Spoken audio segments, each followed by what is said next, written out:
전국에 A형 간염 환자가 크게 늘면서 보건당국에 비상이 걸렸습니다. 예방 백신을 맞으려는 시민들이 줄을 잇고 있습니다. 전국에 흩어진 영천 지역 유물을 공개 매입하는 등 영천시가 국립역사박물관 건립 사업을 추진합니다. 영주의 대표 축제인 영주 한국선비문화축제가 나흘간의 일정으로 개막했습니다.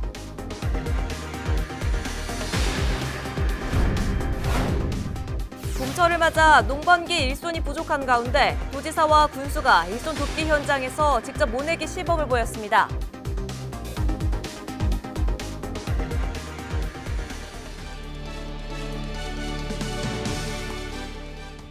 시청자 여러분 안녕하십니까? 헬로티비 대구 경북 뉴스입니다. 서울과 경기를 중심으로 A형 간염 환자가 빠르게 늘면서 보건당국의 비상에 걸렸습니다. 예방접종비가 꽤 부담스러운 수준인데도 미리 백신을 맞으려는 시민들이 줄을 잇고 있습니다. 김선경 기자입니다. 올해 병원을 찾은 전국 A형 감염 환자 수는 모두 3,900여 명. 전년보다 3배 넘게 늘었습니다. 아직 치료약은 없지만 6개월 간격으로 백신을 2번 맞으면 대부분 예방이 가능합니다. 문제는 비싼 접종비. A형 감염이 국가 필수 접종이 아닌데다 백신이 워낙 고가다 보니 접종을 해주는 보건소는 찾아보기 힘듭니다. A형은 좀 약값도 비싸고 아직까지 이게 보통 전염병 1군이지만 지자체에서 예산을 확보를 해서 하고 이런 그것까지는 일반 병원이나 검진센터의 접종비는 5만 원대에서 10만 원대까지 천차만별. 가격은 부담스럽지만 혹시나 하는 마음에 백신을 찾는 발길은 끊이지 않고 있습니다. 요즘에 A형 간염이 많이 유행하고 있어서 SNS상에서도 많이 화제가 되고 있기 때문에 불안해서 예방접종으로 미리. 특히 접종 의무 세대가 아닌 30대와 40대는 항체가 없는 경우가 많아 예방접종이 꼭 필요하다고 전문가들은 조언합니다. 보통 6세 미만에서는 70% 정도는 무증상으로 지나가는 경우가 많습니다. 나이가 증가할수록 증상도 더 심해지고 간 부전으로까지 가는 경우가 있기 때문에 특히 70년대, 80년대 태어나시는 분들은 면역 항체 보유율이 굉장히 낮기 때문에 예방접종을 하시는 거예요. 감기 몸살인 듯 조용히 찾아오는 A형 감염. 때 아닌 전염병 확산에 전국이 바짝 긴장하고 있습니다. 헬로티비 뉴스 김선경입니다. 영천시가 국립역사박물관 건립 사업을 추진합니다. 그동안 예산 확보 등의 문제로 사업 진행이 더뎠는데요. 지난달 영천시의회가 박물관 건립을 위한 공유재산 관리 계획안을 가결하면서 본격적인 행정 절차가 추진될 전망입니다. 이하영 기자가 보도합니다. 현재 영천에는 수많은 사적지가 있지만 관련 유물들을 관리할 국립박물관이 없습니다. 지난 2015년 완산동 고분군 일원과 옛 임고중학교 부지에 국립박물관 건립을 추진했지만 접근성과 예산 확보 등의 문제로 한동안 사업은 지지부진했습니다. 지난해 민선 7기 공약으로 다시 탄력을 받으면서 관련 사업 계획안이 지난달 시의회에서 통과됐습니다. 이에 영천시는 문화정체성 확립과 지역에 산재한 유물들을 보존 관리하고 지역외 유출을 방지하고자 화룡동 이런 1만 8천여 평방미터 부지에 총 사업비 250원을 투입하여 수장고, 역사관, 선현관 등을 갖춘 국립박물관 건립에 박차를 기하고자 합니다. 하지만 넘어야 할 산이 많습니다. 국립역사박물관을 건립하기 위해서는 기본적으로 유물이 1000점 이상 필요합니다. 현재 영천에는 국보인 은혜사 영산전과 보물인 영천향교 대성전, 숭렬당 등 344점의 지정문화재가 있습니다. 비지정문화재는 1128점으로 전통문화체험관 내 민속관과 임고서원 등이 소장하고 있지만 소유자와 협의를 해야 합니다. 국립역사박물관 건립 사업은 문화체육관광부의 사전 타당성 평가를 통과하느냐가 관건입니다. 무엇보다 유물을 확보하는 것이 중요합니다. 영천시는 앞으로 홈페이지 공고를 통해 유물 기탁자를 모집하는 등 전국에 흩어진 영천 지역 유물들을 공개 매입할 계획입니다. 헬로티비 뉴스 이하영입니다. 우리나라 대표 정신문화축제인 영주 한국선비문화축제가 나흘간의 일정으로 개막했습니다. 긴 연휴를 맞아 많은 인파가 몰릴 것으로 예상하고 있는데요. 개막 전부터 선비 문화를 체험하려는 사람들로 북적였습니다. 전병주 기자가 둘러봤습니다.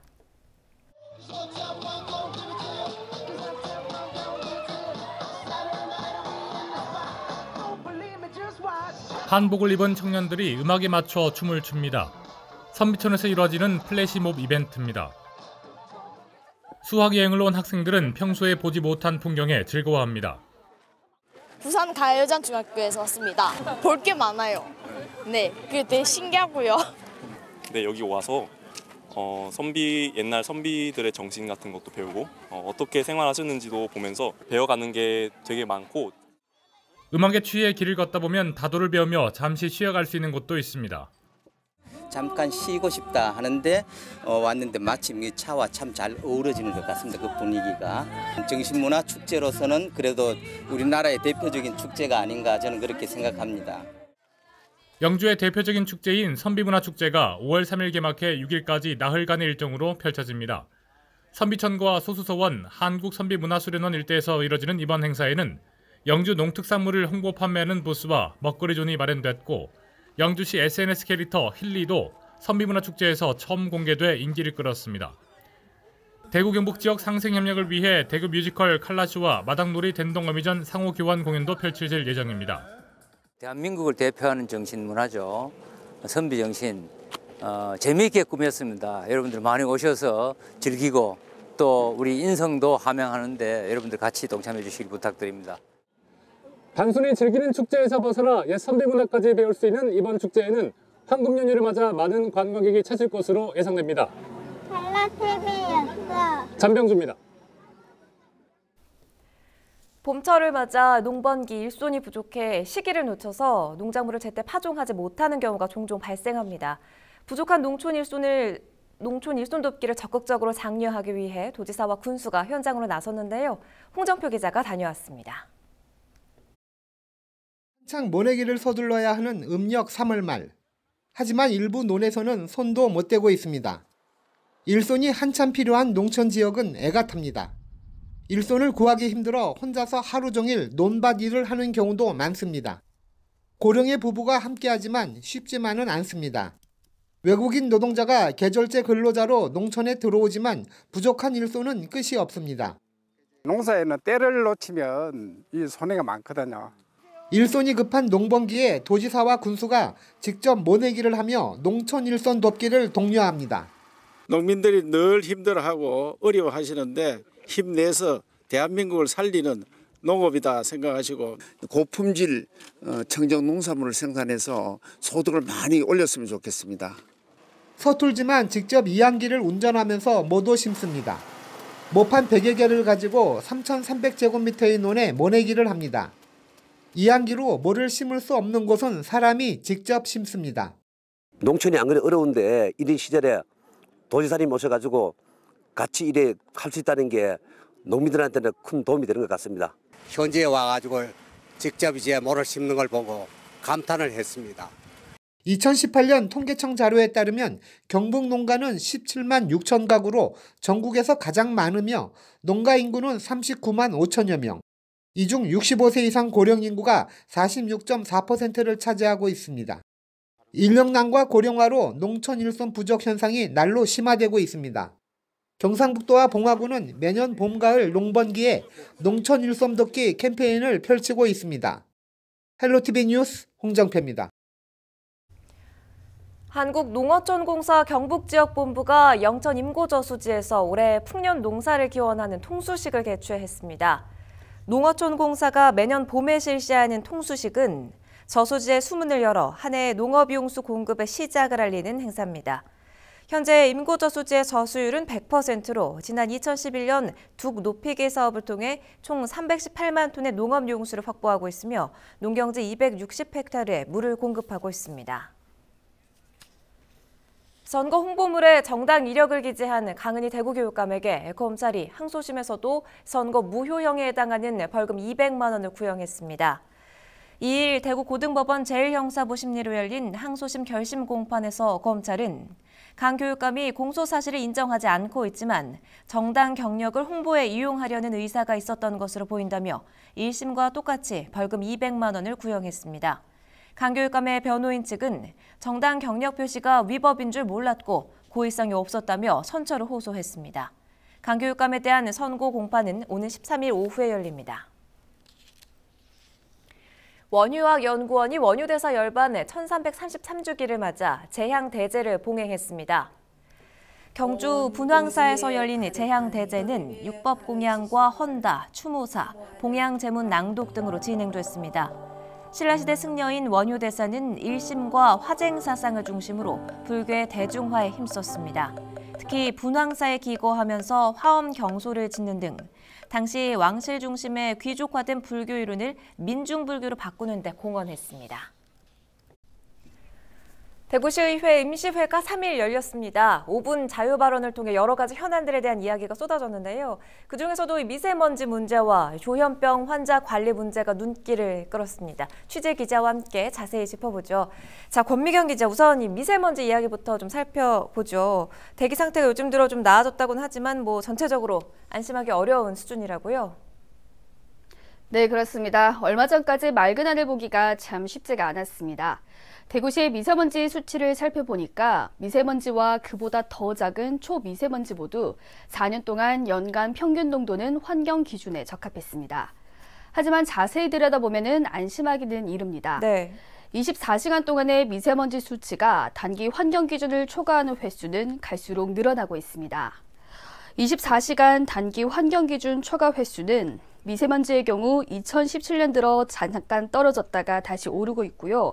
초미세먼지의 경우 1년 사이 거의 5배가 올랐습니다. 네, 특히 대구 같은 경우는 지역의 특성상 미세먼지가 더 심하다고요?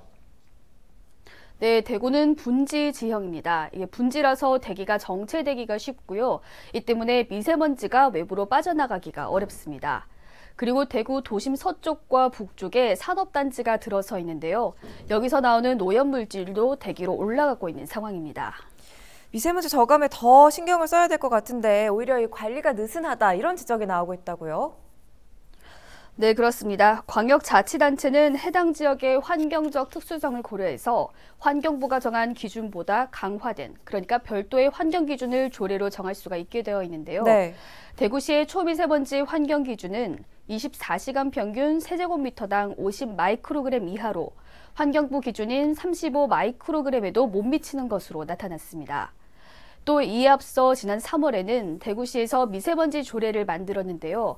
이것도 내용을 들여다보면요. 취약계층 보호와 지원 등 정작 중요한 내용은 빠져 있어서 다른 지역보다 허술하다는 지적이 일고 있는 상황입니다. 그렇죠. 이 미세먼지를 줄일 수 있는 특단의 대책이 정말 필요해 보입니다. 어떤 대책들이 마련돼야 할까요?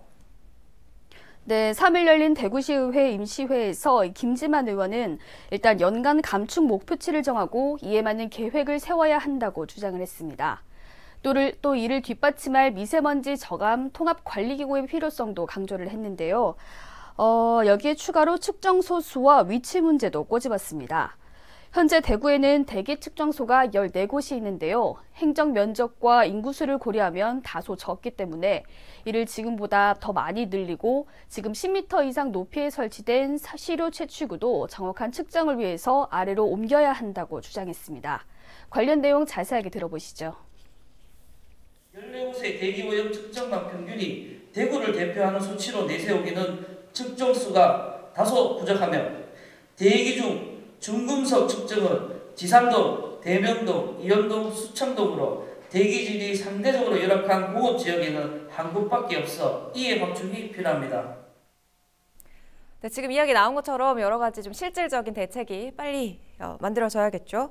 자, 이제 다음 주제도 한번 살펴볼까요? 지금 조현병 환자의 살인 사건 문제가 전국적으로 문제입니다. 얼마 전 칠곡에서 조현병 환자가 같은 병실 쓰던 환자를 살해하는 사건도 발생을 했고요. 지금 전국적으로 조현병 환자 범죄가 잇따르고 있는 상황인데 대구에서도 이에 대한 대책이 필요하다 이런 목소리가 나왔죠. 네, 그렇습니다. 흔히 조현병 환자들은 조현병을 앓고 있다는 낙인 때문에 숨게 되고 적극적인 치료와 관리에서 소외되어 있는 경우가 많습니다. 황순자 대구시 의원은 이를 막기 위해서 의료기관과 복지시설의 연결, 그리고 통합 돌봄 체계 구축을 강조했습니다. 또 환자 못지않게 이들을 돌보는 가족들에 대한 지원이 필요하다고 주장했는데요. 다양한 사례 관리와 위기 개입 서비스 등 부담을 덜어주는 정책의 필요성도 강조를 했습니다. 직접 내용을 들어보시죠. 일상적인 사례 관리, 위기 개입 서비스, 재활 서비스 등을 통해 가족의 부담을 덜어줄 수 있다면 정신질환자가 적절하게 치료를 받지 않거나 돌봄을 받지 않아 범죄를 일으키는 일은 예방할 수 있다고 봅니다. 네, 이 조현병 환자라고 해서 우리가 편견을 갖기보다는 사회가 함께 치료하고 또 재활을 도와야겠습니다. 또 관련 정책들도 빨리 마련이 돼야겠죠. 자, 우리 지역 현안들 권미경 기자와 함께 살펴봤습니다. 고맙습니다.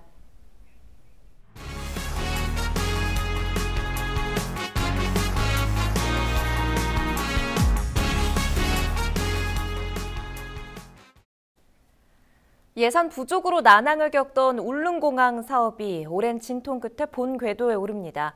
예산이 최종적으로 확보되며 조만간 사업이 시작될 예정인데 비행기가 취항하면 서울에서 울릉까지 1시간대에 갈 수 있습니다. HCN 정필문 기자가 보도합니다. 거의 10년을 끌어온 울릉공항 사업이 드디어 본궤도에 올랐습니다. 그동안 울릉공항 건설은 사업비가 당초 5,770억 원에서 6,330억 원으로 500억 이상 증가하면서 난항을 거듭해왔습니다. 이런 가운데 지난 1일 국토교통부가 사업비를 최종적으로 확정지으며 사업 추진이 가능해졌고 울릉군은 바로 이번 주에 발주를 추진하기로 했습니다. 이에 따라 내년 상반기에 공사가 시작되면 2025년 상반기에는 울릉의 하늘길이 열릴 것으로 예상됩니다. 국민들의 꿈이자 소원인 울릉공항 건설이 확정된 역사적인 순간입니다. 하늘길이 열리는 새로운 시대가 곧 눈앞에 펼쳐질 상상에 너무나도 벅찹니다. 공항에는 50인승 규모의 소형 비행기가 취항할 예정인데 서울에서 울릉을 가는 소요 시간이 현재 7시간에서 1시간대로 획기적으로 단축됩니다. 전국이 일일 생활권 안으로 들어옴에 따라 생활에 큰 변화가 예상되고 특히 응급환자 발생 시 제 시간에 진료받을 수 있을 것 같아 그 부분이 가장 기대가 됩니다. 빨리 완공되어가지고 울릉 구민들이 일일 생활권의 경제적 혜택을 빨리 볼 수 있도록 해주시기를 바라고 바닷길에만 의존하고 있는 교통망이 하늘길로 확대되면 주민들의 이동권 보장은 물론 울릉의 관광객 유치에도 그야말로 날개를 달 전망입니다. 특히 수도권 등 내륙 지역 관광객 유치 조건이 180도 달라지기 때문에 울릉 관광 사업의 새 시대를 예고하고 있습니다. 울릉공항은 사동항 앞바다에 23만여 제곱미터를 메워 만드는데 울릉도 개척 이래 최대 국책 사업이 될 전망입니다.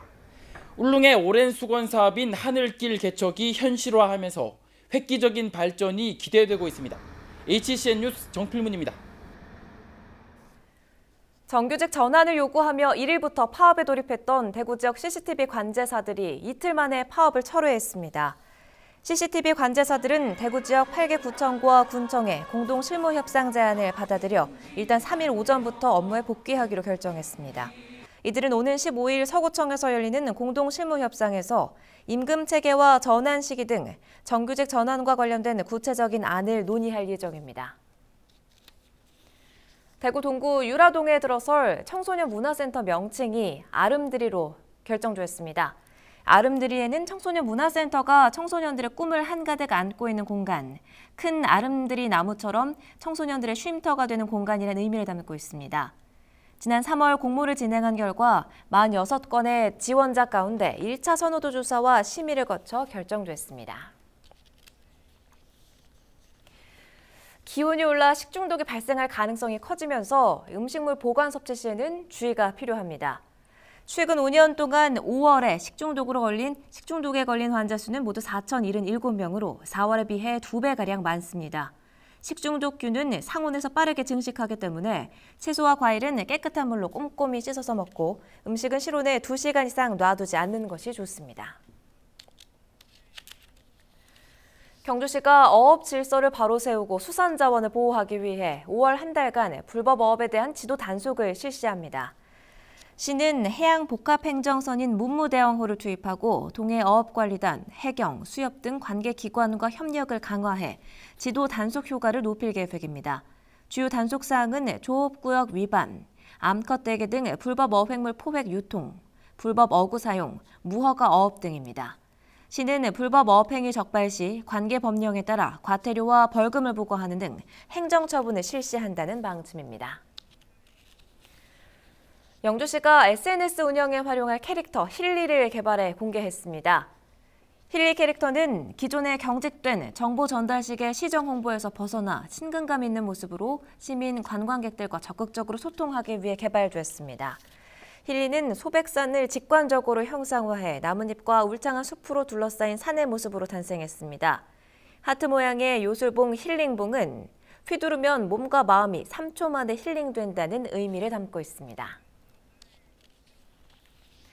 부처님 오신 날을 앞두고 5월 3일부터 6일까지 대구 신천 일대에서 달구벌 관등 놀이축제가 펼쳐집니다. 올해는 신천에서 중동교, 희망로 일대 물길을 따라 한지로 만들어진 다양한 전통 등이 전시됩니다. 또 다양한 무대 공연과 시네마 콘서트, 달구벌 연등 합창제 등도 개최될 예정입니다. 경주 세계문화엑스포가 5월 6일까지 봄 축제를 개최합니다. 경주타워 앞 특설무대에서는 난타와 플라잉, 드럼캣 등 넌버벌 6개 팀의 하이라이트 공연이 펼쳐지고 엑스포 주작대로와 선덕광장에서는 민속놀이와 물총놀이, 낚시놀이 등 다양한 체험 행사가 열립니다. 안동시 보건소가 질병관리본부에서 전국 보건소를 대상으로 실시한 국가예방접종 사업부문에서 우수기관으로 선정됐습니다. 안동시 보건소는 국가 필수 예방접종 본인 부담 비용 전액 지원, 문자 알림 서비스 시행 등을 실시했으며 특히 여성 청소년의 자궁경부암과 영유아 예방접종률 향상에 기여한 공로를 인정받았습니다. 우리 지역의 이슈 콕 짚어봅니다. 헬로 이슈 토크. 지역의 이슈를 콕 짚어드립니다. 헬로 이슈 토크.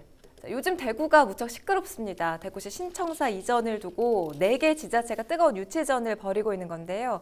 신청사 공정 경쟁이 시작부터 삐그덕거리고 있습니다. 오늘 이 시간에는 경북대 겸임교수 김정모 법학박사와 조정훈 오마이뉴스 기자와 관련된 이야기 함께 나눠보겠습니다. 두 분 어서 오세요. 안녕하십니까. 자, 얼마 전에 신청사 건립 성공 추진을 위해서 8개 구군과 마련한 협약식이 대구 중구청장 퇴장으로 시작부터 삐걱거리는 모습을 보여줬습니다. 이게 왜 이런 상황이 벌어진 건지부터 좀 짚어볼까요? 네, 현재 대구시 신청사를 유치한 곳은 이제 3군데가 있습니다. 북구 그리고 달서구, 달성구 등 3군데가 있는데요. 네. 하지만 이제 중구에 있는 지금 현 신청사가 있는 중구에서는 그 상권 타격 그리고 도심 공동화 등을 우려하면서 이제 이전을 반대를 하고 있습니다. 이런 가운데 이제 그 대구시는 오는 10월쯤 8개 구군을 상대로 후보지 신청을 받고 그리고 올 연말까지는 이제 신청사 후보지를 결정하겠다 이렇게 밝히고 있는데요. 네.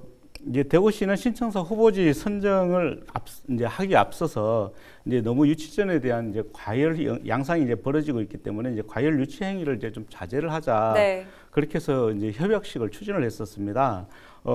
며칠 전이었죠. 지난 4월 25일 오후 대구시청 대회의실에서 이제 협약식이 열렸는데요. 이날 사실 이제 파행으로 끝나고 말았습니다. 맞아요.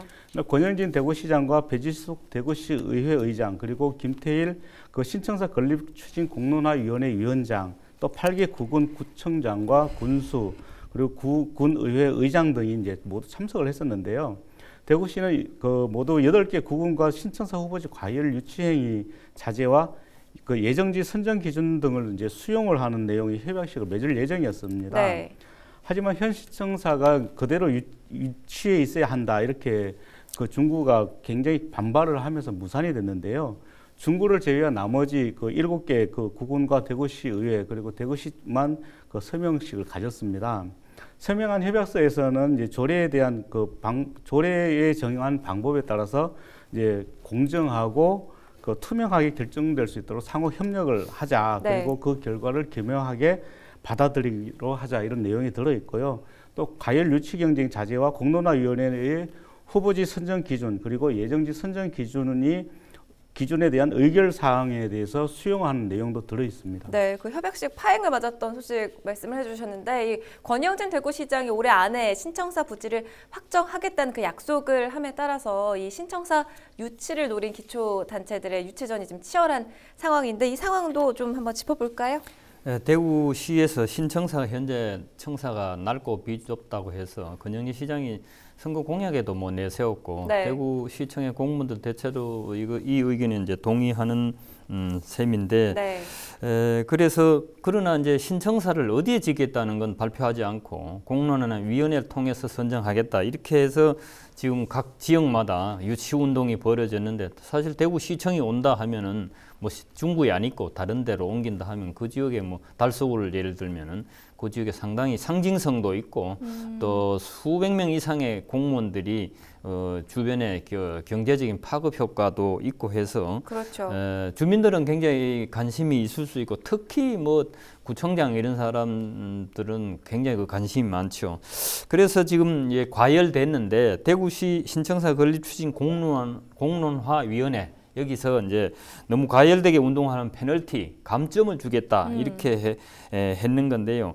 이 신청사 부지 선정 관련해가 지금 시민들 일각에서는 신청사를 대구시장하고 그다음에 대구시의회가 의논해서 머리를 맞대고 부지를 적당한데 선정하면 되지 왜 그 250명 시민들 모아서 공론화위원회에 물어보겠다고 하느냐 이거는 이제 책임 회피, 뭐 일을 좀 편하게 하고자 하는 이런 것이 시각이 분석이 있습니다. 네. 그래서 어쨌든 이제 공론화위원회가 들어섰으니까 이것만이라도 제대로 현명하게 해야 되겠죠. 근데 그런데다가 또 유치전에 뛰어들지 않은 그 기초자치단체들이 이해관계에 따라서 특정 지자체에 밀어주기로 경쟁을 부추기고도 있는 상황이라면서요? 네, 그렇습니다. 대구에 있는 모두 8개 이제 구군 가운데서 4개 구군이 이제 유치전에 뛰어들었잖아요. 네. 그렇다 보니까 나머지 이제 4개 구군에 대해서 이제 구애 작전을 열심히 펴고 있는 것 같습니다. 우선 이제 서구를 말씀드리면은요. 서구는 대놓고 이제 그 달서구 편을 들고 나섰습니다. 뭐 지리적으로 가깝다는 이유 때문인 건가요? 그렇죠. 네, 그러다 보니까 이제 굉장히 적극적으로 이제 네. 편을 들고 있는데요. 서구의회 역시 지난 4일 이태원 달서구청장이 방문해서 이제 설득 작업을 하면서 이제 지지를 요청을 하자 두루 정수장 부지를 지지하기로 의견을 모은 것으로 알려졌습니다. 그리고 이제 동구에서는 혁신도시와 또 동대구 역세권 활성화 등을 위해서는 이제 동구가 좀 가까운 북구의 옛 경북도청 자리가 훨씬 유리하다고 보고 있고요. 네. 그러다 보니까 이제 북구에 좀 힘을 보태고 있습니다. 또 여기에 이제 좀 뒤지지 않기 위해서 중구는 이제 지리적으로 가까운 남구청에다가 좀 도움을 요청을 했는데요. 지난 21일 오전에 이제 류효아 중구청장이 조재구 남구청장을 만나서 신청사를 현 위치에 그대로 있게 해달라 이렇게 당위성을 설명하고 또 지지를 또 당부를 하게 됐습니다. 앞서 저희가 후보지 선정을 위한 협약식 얘기를 해드렸는데 이 과열 유치 행위를 자제하고 또 공론화위 후보지 선정 기준 또 예정지 선정 기준의 의결사항 수용 등의 내용이 담겨져 있다 이런 말씀을 전해드렸어요. 그런데 이 유치전에 나선 기초단체들이 감점받지 않기 위해서 지금 치열한 눈치전을 벌이고 있는 상황이라고요? 대구시 신청사 건립 추진 공론화위원회에서 과열 운동을 하면 이제 페널티, 감점을 부과하겠다 이렇게 하면서 해당 구위원회, 구청 이런 데서 지금 상당히 전전긍긍하고 있습니다. 현수막 홍보 철거 지침이 이제 내려가고 네. 주민들이 신고하면은 이거 감점을 받게 되는데 지금 이제 사실 대구 시내 가면은 대구시 신청사 유치 현수막이 많이 걸려 있어요. 그게 수백 개 이상 걸려 있어요. 그게 그런데 해당 구청에서 근거도 있고 또 뭐 해당 구청에서 조정해서 근거도 있겠지만 이 해당 부근의 주민들이 자발적으로 내 근거도 있거든요. 그래서 이게 뭐 600개, 700개, 800개나 되는데 이걸 다 어떻게 구청에서 철거를 할 수 있느냐 이런 문제가 있습니다만은 어쨌든 신고가 접수된 지 24시간 만에 이 현수막을 철거하지 않으면은 감점을 받는다고 합니다. 그렇군요. 뭐 지자체 입장에서 좀 난감한 부분도 있을 것 같아요. 자, 그만큼 또 온라인 홍보 경쟁에서도 지금 불꽃이 튀고 있다고요? 네, 그렇습니다. 그 공론화위원회가 현수막을 내걸거나 이런 이제 홍보를 하는 것에 대해서는 이제 페널티를 주겠다 이렇게 얘기를 했지만 이제 그 페널티에 그 온라인 홍보에 대해서는 빠져 있습니다. 아, 네, 온라인에서는 홍보가 자유롭다는. 네, 그러다 보니까 사실 이게 맹점인데요. 네. 네, 그러다 보니까 이제 온라인 홍보전이 상당히 치열한 것 같습니다. 이제 그 우선 이제 4개 그 기초단체 중에서 온라인 홍보 경쟁이 굉장히 치열한데요. 그 달서구청의 예를 들면은 구청 공식 그 페이스북 계정에다 옛 두루정수장 그 부지의 강점을 소개하는 그 동영상을 지금 게시를 하고 있습니다. 또 달서구에도 같이 힘을 보태고 있는데요. 그 지금 현 구청장이 그 자유한국당 소속인데 그 민주당인 그 김태형 달서구 의원이 이제 달서구 유치 염원을 담은 노래를 만들었습니다. 달서구 패밀리라는 노래를 이제 만들어서 디지털 싱글 음반과 뮤직비디오를 다음 달에 이제 공개할 예정이라고 하는데요. 이태원 달서구청장이 이 그 노래의 가사에도 같이 참여를 했다고 합니다. 또 달성군 의원들은 이제 직접 동영상을 제작해서 화원읍 설화리에 있는 LH 분양 홍보관으로 이제 그 신청사를 이전할 필요성이 있다 이런 내용을 알리고 있는데요. 네.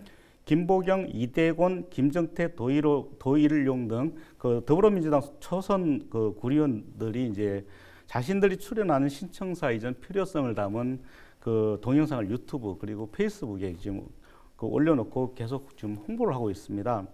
또 중구청도 마찬가지입니다. 중구청은 그 동인동의 그 청사 신축 건립을 위해서 대구의 심장은 중구입니다. 이런 그 대형 현수막을 내걸어 놓고 있는데요.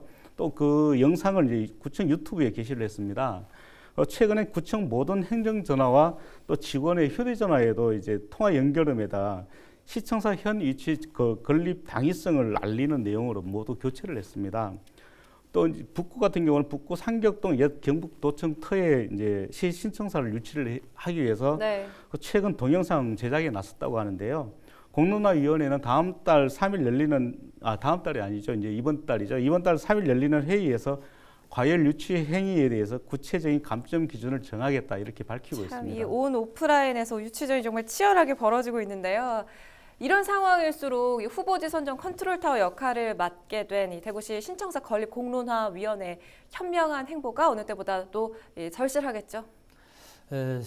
공론화위원회에서 앞으로 하기에 따라서는 이게 지역 갈등이 이제 생산만 될 뿐이고, 과거 이제 정부에서 동남권 신공항 문제로 경상남도, 부산과 대구, 경북이 갈등을 빚은 것처럼 이 신청사를 늦춰놓고 대구 시내 몇 개 구간의 갈등만 일으키는 그런 꼴이 되지 않아 우려되는 상황이므로 공론화위원회에서 아주 현명한 행동이 필요한데, 이제 해당 감점을 준다니까 해당 자치단체에서 굉장히 반발을 하고 있습니다. 또 공론화위원회에 또 지역 실정도 잘 모르는 사람이 250명 안에 포함됐다 이런 얘기도 나오고요. 그런데 이제 과열 운동을 하면 감점을 준다고 그러는데, 이 공론화위원회에서 결정하겠다는 것 자체가 이미 하면 과열이 예상되게 돼 있습니다. 예를 들면 개 3마리 있는데 그 떡 한 개 던져놓고 너 과열되게 싸우면 새 놈 다 벌 준다 이런 거하고 같아요. 그래서 이런 과열이란 주관적인 잣대가 과연 이게 지금 많은 지방자치단체 수긍이 갈란지 조금 더 냉정하게 방법을 찾아야 된다는 어떤 말씀을 해주시는 것 같아요. 과학적이고 굉장히 이제 민주적이고 토론적인 수기적인 분위기로 이 공론화위원회에서 결정해야 된다고 봅니다. 뭐 자체는 그 대구시장이 결정하지 않고 이걸 공론화위원회에 넘긴다는 자체도 아까도 말씀드렸지만 문제가 있지만, 어쨌든 공론화위원회 하기로 했으면은 굉장히 수기적으로 민주적으로 해야 된다고. 속된 말로 목소리 큰 사람이 이긴다 싸움에서 그런 일이 벌어지지 않도록, 왜냐하면 이 지방자치단체 청사가 어디에 위치하느냐에 따라서 도시의 방향성이 바뀌게 되지 않습니까? 그런 만큼 이게 최적의 입지인지 좀 꼼꼼히 따져봐야 한다, 이런 설명을 해주신 것 같은데, 그렇다면 후보에 오른 이 대구시청사 건립 후보지 각각의 그 장단점을 한번 짧게 좀 짚어주실까요? 네, 그 각 지자체마다 자기들이 그 주장하는 그 후보지가 가장 장점이 높다 이렇게 지금 주장을 하고 있는데요. 우선 이제 그 중구 쪽부터 먼저 말씀을 드리면은, 중구청이 내세우는 가장 최고의 장점은 역사와 전통입니다. 그 중구에 있는 시청사는 이제 좀 부족하기 때문에 업무 공간을 좀 더 확장을 해야 되는데, 그렇지만 중구라는 상징성이 있는 곳에 시청사가 있어야 된다 이렇게 주장을 하고 있고요. 네. 또 북구의 경우는 이제 경북대와 엑스코 그리고 삼성 창조경제단지 또 종합유통단지 등이 이제 방사형으로 이어지는 중심 위치에 있어야 한다. 네. 또 이제 기존의 경부도청 자리는 이제 교통의 요충지이기 때문에 이곳에 신청사가 들어서야 새로운 산업 중심축이 될 수 있다 이렇게 강조를 하고 있습니다. 네. 하지만 이제 이곳은 이제 좀 문제는 이제 정부 소유로 돼 있거든요. 그렇기 때문에 매입 비용이 약 2천억 원 이상이 들어갈 것으로 이제 보여서 그 부담이 좀 이제 되고 있습니다. 또 달서구청 같은 경우는 옛 두루정수장 터가 이제 가장 적지다 이렇게 이야기를 하고 있는데요. 그 달서구청이 이야기하고 있는 두루정수장 터는 굉장히 터가 넓습니다. 13만 6천 제곱미터나 되는데요. 네. 이곳은 이제 시유지입니다. 결국은 이제 부지 매입 비용이 안 들어가기 때문에 북구가 내세우는 것과는 이제 반대의 입장이고요. 그리고 대중교통이 이제 인접해 있다. 그리고 대구가 이제 기존의 달성군을 편입을 하면서 확장을 했지 않습니까? 네. 그래서 이제 달서 두류 정수장터가 대구의 가장 중심이다. 지리적으로는 가장 중심이다. 이런 점을 내세우고 있습니다. 또 달성군은 이제 LH 분양관의 이제 터가 다양한 부지 확장성이 있다. 이런 장점을 내세우고 있는데요. 네. 천혜의 자연 환경을 바탕으로 도심공원 개발에도 굉장히 유리하다. 이렇게 이야기를 하고 있습니다. 하지만 이곳은 이제 대구 도심에서는 좀 멀리 이제 떨어져 있기 때문에 이제 아무래도 중심이라기보다는 심리적인 거리감이 좀 멀다 이런 게 좀 단점으로 여겨지고 있습니다. 그렇군요. 후보지 각각의 장단점을 좀 정리를 해주셨는데 이 대구시 신청사 유치에 나선 구군이 하나마나한 연구 용역으로 예산만 낭비한다 이런 지적도 나오고 있지 않습니까? 이 부분도 좀 짚어주시죠. 4개 시군에서 대구시청 청사가 자기 지역구에 오는 것이 과연 적당한지 타당한지 연구 용역을 이제 예산을 들어 발표했어요. 네. 제가 확실히 장담하건대 네 군데는 자기 지역이 다 가장 적지라고 납니다. 그렇겠죠. 예, 달서구에서 용역비를 줬는데 그 어떤 용역자가 아이고 북구가 가장 적당합니다 이렇게 내는 사람이 없고 또 그렇게 내는 사람한테 주지도 않고 그렇죠. 그런 현상인데 예산 낭비 이건 눈 감고 앙화하는 식의 정말 관청에 사는 거 보면 국민들이 눈으로 보면 참 웃기는 일입니다. 황당합니다, 정말. 예, 그래서 대구 경실련이 이렇게 지적을 했습니다. 성명서를 발표해서 4개 구군이 용역을 발주한 것은 예산 낭비일 뿐 아니라 지역 사회의 불신과 갈등의 원인을 만드는 일이다. 내가 여기 굉장히 정확한 표현인 지적이라고 그렇죠. 봐서 제가 이제 그대로 읽었습니다. 네. 지금 4개 구군에 4개 군 중에 달서구에서는 아까 두류 정수장이라 하셨죠. 그걸 이제 지목을 했는데 네. 최근에 좀 또 재미있는 건 이제 대구 경제신문 보도에 따르면은 풍수지리가가 얘기하기로 두류 정수장이 아니고 대구시 문화예술회관 자리가 관청터로서는 가장 명당이다. 그건 중구인가요? 예, 아니 그거는 달서구입니다. 달서구인데 달서구에. 대구 문화예술회관 거기가 가장 관청터로서 명당으로서 대구 경제적인 부흥을 이끌 아주 적지다 이런 발표를 했습니다. 네. 대구 경제신문의 보도에 따르면은 재밌는 일입니다. 뭐 과학적이라고 어떻게 뭐 믿을 수 있을지는 모르겠지만 어쨌든 이 지자체 나름대로 하는 그 연구 용역은 예상 낭비일 수밖에 없다라는 지적을 해주셨어요. 이쯤에서 이 다른 지방자치단체도 비슷한 사례가 있었을 텐데 다른 지방자치단체 청사 이전은 어떻게 진행됐는지 한번 살펴보는 것도 좀 흥미가 있을 것 같습니다. 2000년을 전후해서 이 원도심에서 신도심으로 시청사를 이전한 부산, 또 광주, 대전 등의 청사는 어디로 어떻게 결정이 됐습니까? 네, 부산광역시의 경우는 이제 중구 중앙동에 시청사가 있었는데요. 이 시청사 건물이 1936년 건축된 건물이었습니다. 네. 여러 차례 이제 증축을 했지만 이제 노후화가 되고 그리고 이 건물 자체가 식민지 잔재 청산 그리고 부산의 중심지인 동네 지역으로 옮겨야 된다 이런 이제 여론이 이제 상당히 높아지면서 이제 지난 1998년도에 부산시 연제구 이제 즉 동네 쪽으로 이제 새 청사를 건립을 해서 이전을 했습니다. 이후에 이제 구청사는 1998년 10월에 해체가 됐는데요. 그리고 이제 대전광역시의 경우는 이제 1999년도에 대전 서구 둔산동에 신청사를 지어서 이전을 하고 기존에 있던 청사는 그 중구 중앙로에 있었는데요. 그 기존 청사는 중구청에서 그대로 활용을 하고 있습니다. 광주광역시청 같은 경우는 지난 2009년도에 이제 1,600억 원을 들여서 이제 서구 치평동에 있는 상무지구로 이전을 했는데요. 네. 당시 이제 광주시 같은 경우는 이제 그 기존에 있던 광주시 그 시청을 민간 기업인 그 금호산업에 팔았습니다. 그래서 이제 그 시청사에 이전을 하는데 쓰는 비용으로 충당을 했고요. 그에 이제 울산광역시 같은 경우는 2009년도에 신청사를 준공을 하면서 옛 시청사를 그대로 이제 놔두고 별관으로 또 활용을 또 하고 있습니다. 다른 지자체의 경우도 한번 살펴봤는데 사실 이전에 이 대구는 지역 분열과 갈등 때문에 신청사 건립이 한번 자초된 적이 있었죠. 어렵게 다시 진행되는 사업인 만큼 지역의 미래를 위해서 당부하고 싶은 면이 있다면 한 말씀 해주시죠, 교수님. 네, 지금 이제 대구시청은 22년에 공사 들어가서 네. 25년에 새로운 청사를 건립하겠다 이렇게 하고 지금 현재 1,300억 예산까지 마련하고 앞으로도 매년 200억씩 예산을 모아가지고 네. 총 3천억 원의 건축비로 하겠다 이렇게 되어 있는데. 정말 정말 가슴에 손을 얹고 조용히 생각해 보면은 네. 시청사가 뭐 제대로 크지 못해서 시 행정을 잘 못하고 있는지 건물의 문제는 아니다. 생각해 볼 문제고 네.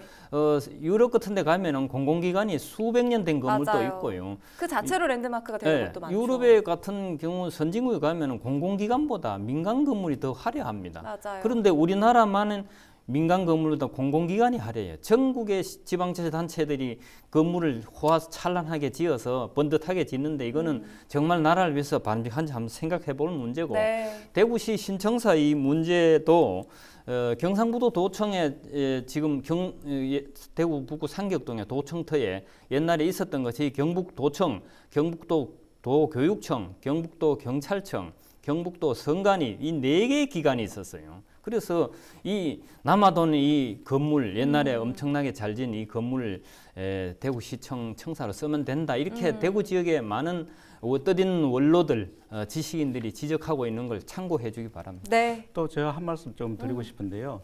아무래도 그 시청이 있는 자리에는 그 시청 앞에는 항상 광장이 있었습니다. 네. 사실 이제 시청이 있는 자리에 광장이 없는 곳은 대구와 경상북도가 거의 유일할 정도거든요. 서울만 생각해봐도 그렇죠. 시청 앞 광장에 사람들이 많이 모이거든요. 엄청 많이 모여서 그 같이 즐기기도 하고 여유를 이렇게 보내고 있지 않습니까? 그래서 대구시청도 만들어진다면은 충분히 그 광장이 좀 네. 확보가 돼야 될 것 같고요. 정말 시민을 위한 공간이 확보가 돼야 된다 이런 말씀을 해주신 것 같아요. 그리고 네. 좀 전에 김 박사님께서 말씀하셨듯이 시청사는 화려한 건물은 아닙니다. 그 직원들이 열심히 제대로 일을 할 수 있는 그런 업무 공간을 만들어주는 것이기 때문에 너무 랜드마크를 만들기 위해서 뭐 시청사를 굉장히 화려하게 짓겠다 이런 생각보다는 시민들이 좀 더 친근하게 찾을 수 있는 시청사를 만들었으면 하는 바람입니다. 중요한 지적 두 분이 해주셨습니다. 이 대구시 신청사 건립은 대구의 미래를 내다보는 100년 대계 아주 중요한 설계라고 할 수가 있겠죠. 시간이 조금 더 걸리고 또 복잡한 과정을 거친다 하더라도 충분한 논의 끝에 얻어낸 결과여야 할 것입니다. 자, 오늘 함께해 주신 두 분 고맙습니다.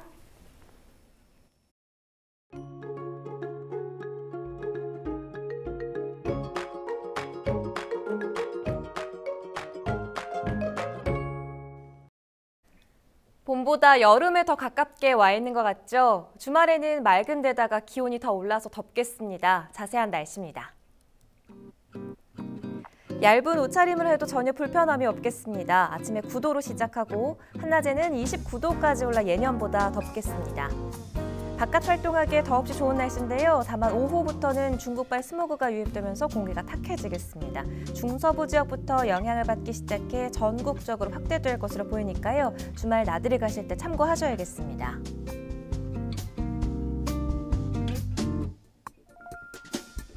주말과 어린이날도 대체 휴일 내내 전국에 뚜렷한 비 소식은 없습니다. 따라서 건조한 날씨가 계속되겠고요. 낮에는 내내 25도 선을 웃돌면서 다소 덥겠고 다음 주 대체 휴일 즈음에야 기온이 약간 내려가면서 평년 수준을 회복하겠습니다. 낮과 밤의 일교차가 커지는 데다가 날씨가 무척 더워지고 있으니까요. 건강관리 잘 해주셔야겠습니다.